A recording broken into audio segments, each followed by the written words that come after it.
यहाँ पे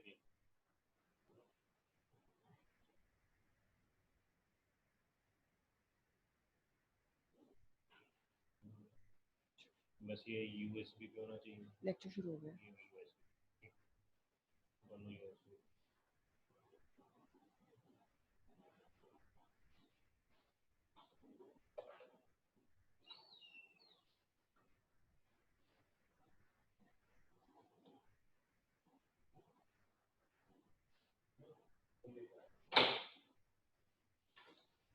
हाँ जी बच्चों,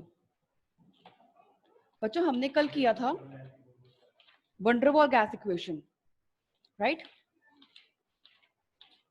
वंडरवॉल गैस इक्वेशन में हमने करेक्टेड प्रेशर और करेक्टेड वॉल्यूम निकाली थी।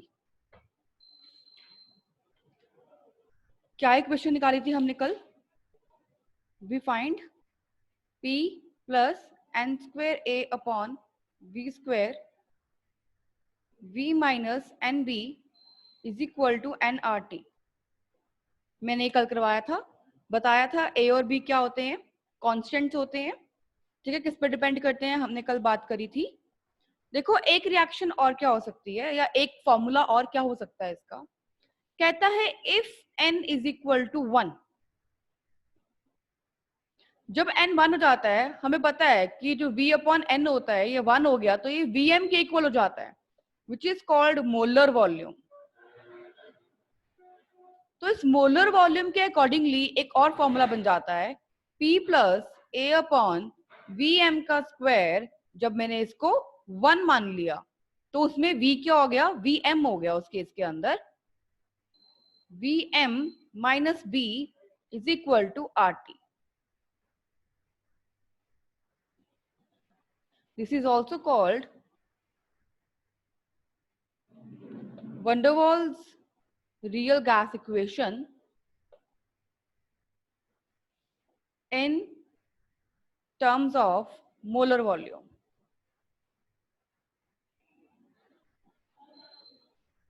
ओके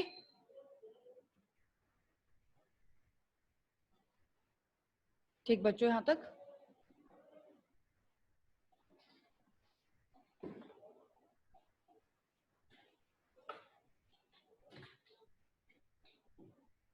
आगे आगे है applications. Applicability of van der Waals equation।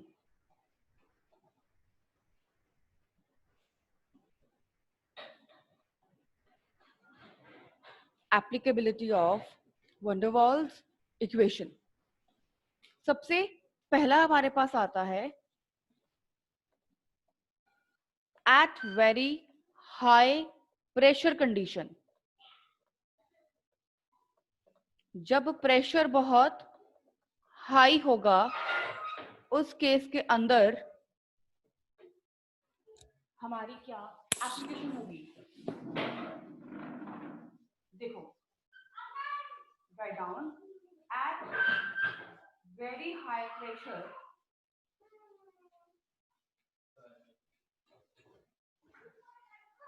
Then जब प्रेशर बहुत हाई होगा तो क्या होगा, जो इंटरमॉलिक्यूलर फोर्सेस हैं, जो अट्रैक्शन हो रही है वो कम हो जाएगी। अब प्रेशर होने से क्या होगा, जो इंटरमॉलिक्यूलर फोर्सेस के अट्रैक्शन मॉलिक्यूल्स में हो रही है, जो ये अट्रैक्शन है कहता है वो कम हो जाएगी। प्रेशर होने से क्या होगी, इंटरैक्शन नहीं होगी। कहता है at very high pressure the intermolecular force of attraction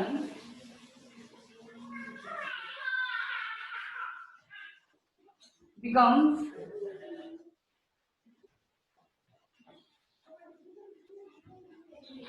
negligible।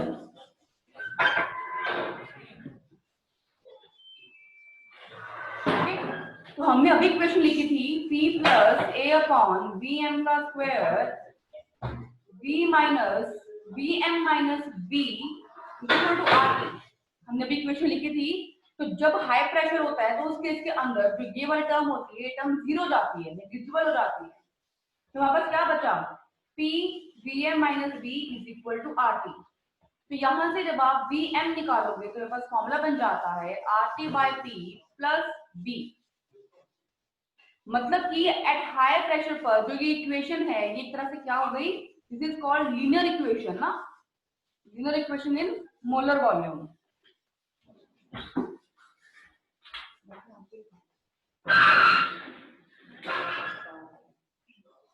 तो ये क्या है, एक लीनियर इक्वेशन है।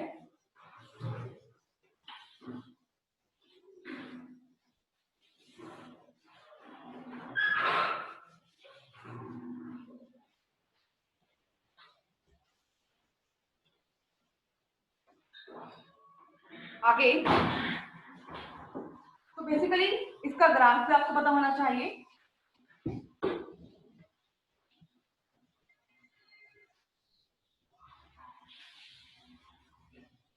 This is your Vm, this is your temperature, ये स्लो बनती है इसकी यहाँ से। ये क्या है, intercept B, this is your slope which is R/P। Okay, this is a very high pressure. Your second is at very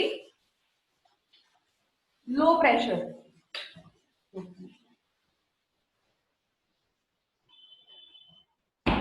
जब प्रेशर लो होगा तब क्या होगा, प्रेशर लो होने पर क्या होगा, जो हमारे पास ये टर्म थी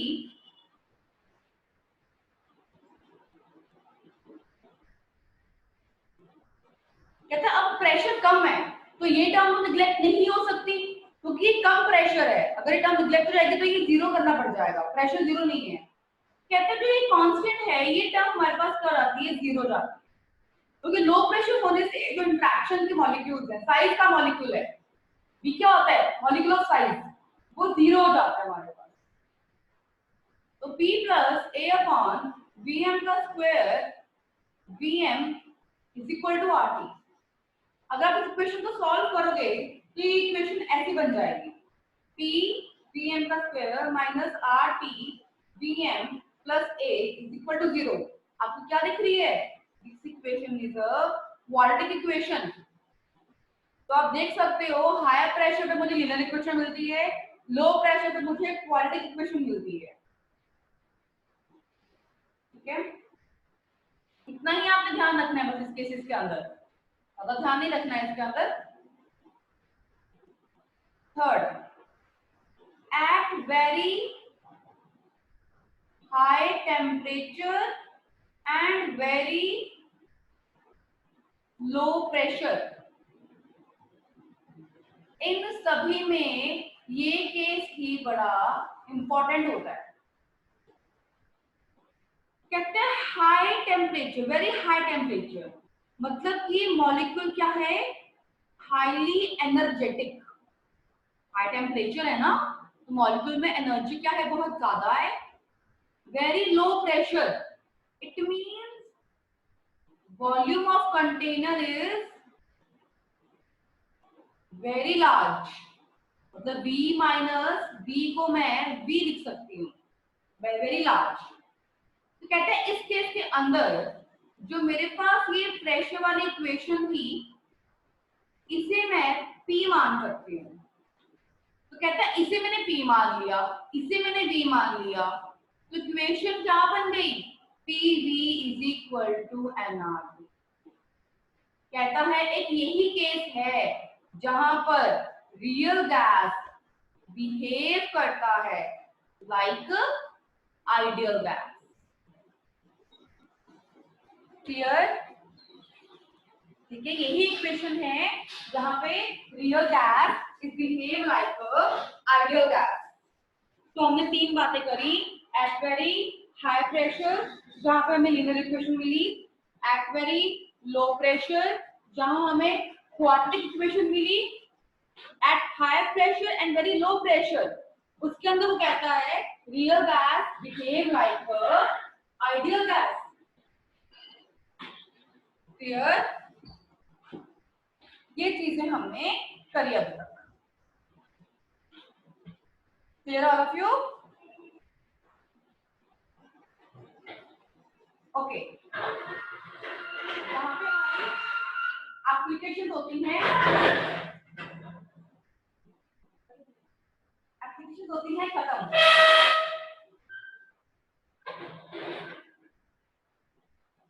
आगे आता है हमारे पास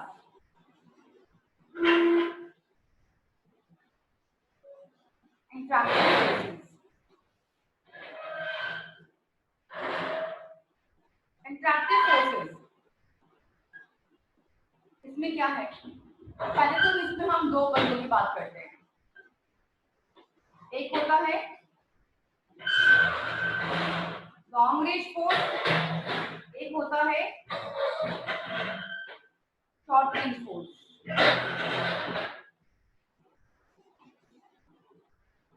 लॉन्ग रेंज फोर्स का मतलब है कि ये अट्रैक्टिव इन नेचर होते हैं, जिसकी पोटेंशियल एनर्जी क्या होती है? कम होती है, मतलब कि नेगेटिव होती है। अट्रैक्शन हो रही है तो इसलिए एनर्जी क्या है? कम है। शॉर्ट रेंज का मतलब repulsive in nature, potential energy ज्यादा है, वो पॉजिटिव केस है।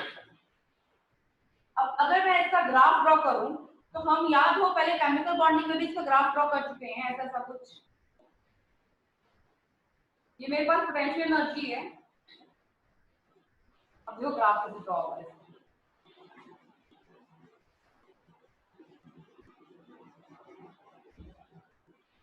This is your intermolecular distance.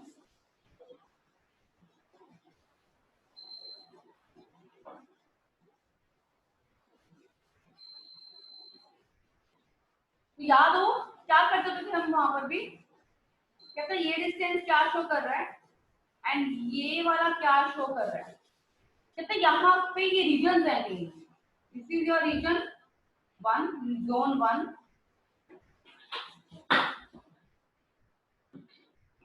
This is your zone 2, this is your zone 3। कहते हैं यहाँ पे जो मॉलिक्यूल्स हैं उनमें कोई इंटरेक्शन नहीं हो रही। यहाँ पे मॉलिक्यूल्स में क्या है? Attractive forces, no interaction at very low pressure, attractive forces low to moderate pressure, और this one is repulsive forces आ गई यहाँ पर, मीन्स हाई प्रेशर पे। कहता कि जो ये पॉइंट बनेगा हमारा यहाँ पे पोटेंशियल एनर्जी क्या है? सबसे कम, मिनिमम। तो ये पोटेंशियल एनर्जी का ग्राफ है कि कैसे एनर्जी बढ़ती बढ़ती कम हो जाती है और फिर से बढ़कर एक कांस्टेंट रूप ले लेती है। तो इसी में टर्म आती है compressibility and compressibility factor.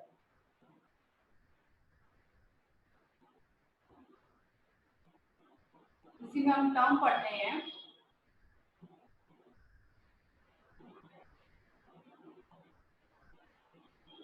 compressibility and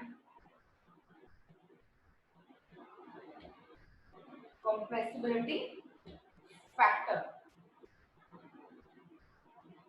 क्या है ये टर्म? फर्स्ट पॉइंट कहता है a real gas can be studied through its compressibility।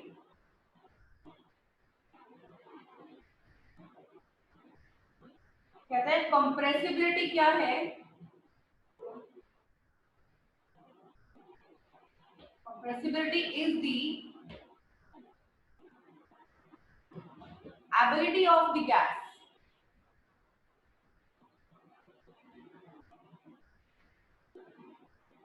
to get compressed on external pressure।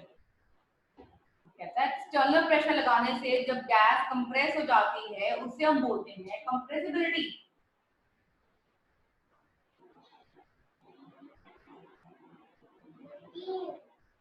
तो बेसिकली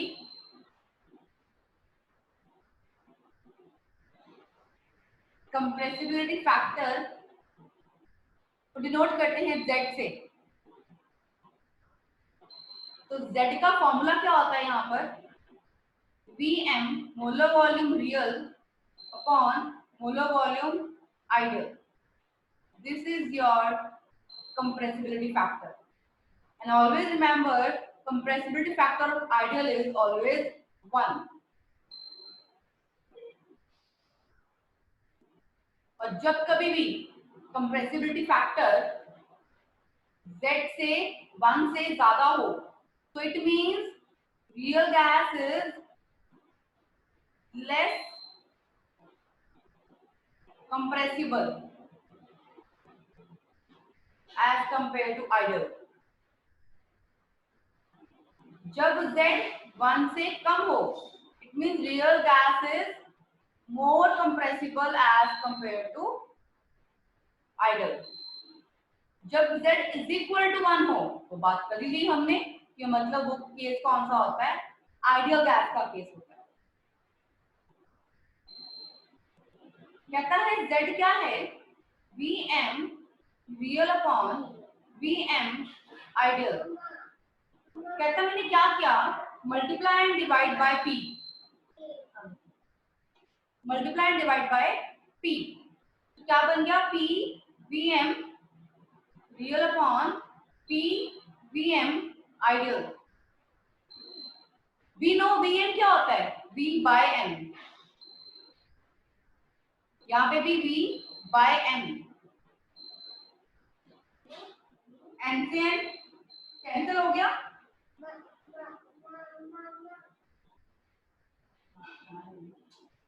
N से N कैंसिल हो गया, तो मेरे पास क्या आया, PV real upon PV ideal.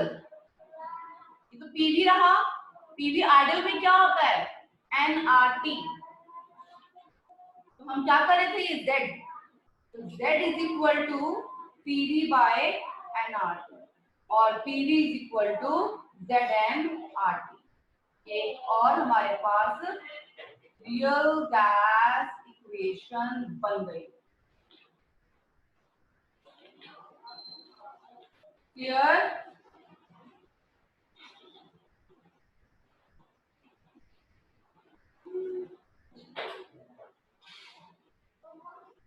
दो चीजें रह गई हैं, यहाँ पे रियल गैस खत्म हो जाएगा. कल करेंगे लिक्विफैक्शन ऑफ गैसेस.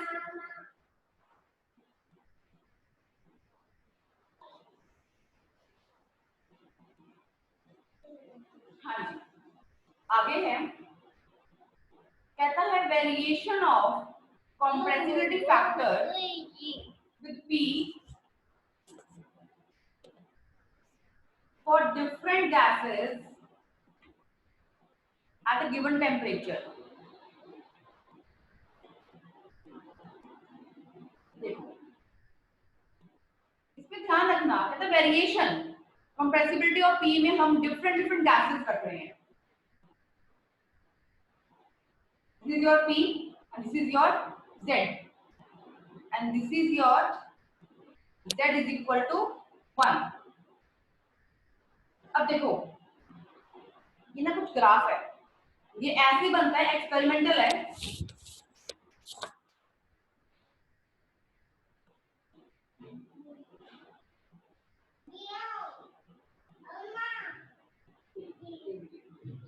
कहता है ये वाली जो गैस है ये CO2 है,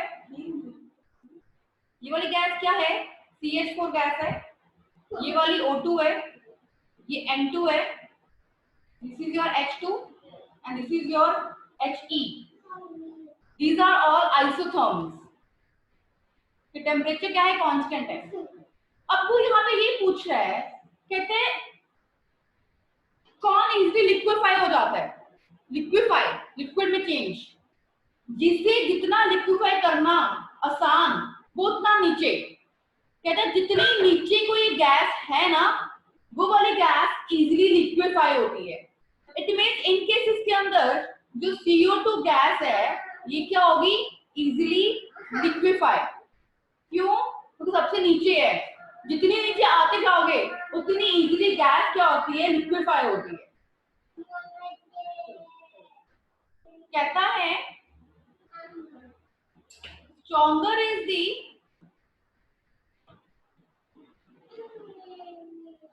intermolecular force of attraction, lower is the minima of gas. जितनी इंटरमॉलिक्यूलर अट्रैक्शन स्ट्रॉन्ग होगी उतना गैस क्या होगा, कम लिक्विफाई होगा. बेसिकली यहाँ पे CO2 में क्या होती है, लिक्विफेक्शन सबसे ज्यादा होती है. आपने ये ध्यान रखना है इस चीज के अंदर. ठीक,